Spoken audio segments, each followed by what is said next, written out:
So a man in his 20s, 30s, and 40s are in different stages of their life, and it's going to affect the dating advice that I provide. So let's go into a man in his, no, let's not go into him. Let us go into the advice for a man in his 20s.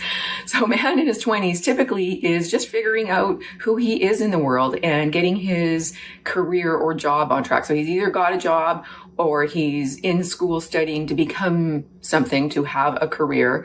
And at the same time, you have testosterone surging through your system, making you horny AF and wanting to spread the love, or at least your seed, to as many women as possible. So there's this conflict within you because you don't feel like you have enough to provide for a woman, because you actually don't.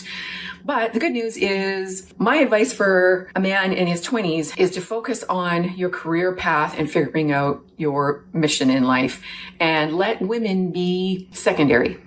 So even though you may want to be with a lot of women, you also may not want to be with a lot of women. You wouldn't believe how many guys I get who are actually in their teens and 20s who say they don't want to sleep around. And by the way, side note, guys, you got to stop shaming each other for not wanting to be a stud, for not wanting to spread seed. Learn about what you like and don't like about certain women, so that later when you actually are looking for the right one, then you will know what to look for and what to avoid. Now, if you do want to test the ice cream flavors fully, that's okay too. But just realize that you're not going to want to make the first girl your forever girl. You may think that, but it's probably not going to work out that way.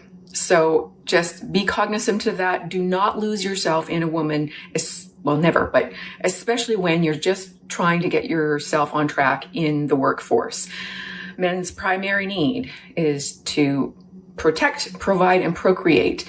And those three things come with having a job and income that you can rely on. Another dating advice tip for men in their 20s is, women in their 20s don't expect you to have wads of cash. They know you're not going to have lots of money at this point in your life, but they will be impressed by your work ethic. So they want to see you working towards having a career path and a job that will eventually sustain you and potentially a family. So you don't have to have lots of money, but you do have to have commitment to whatever your cause is, your career cause.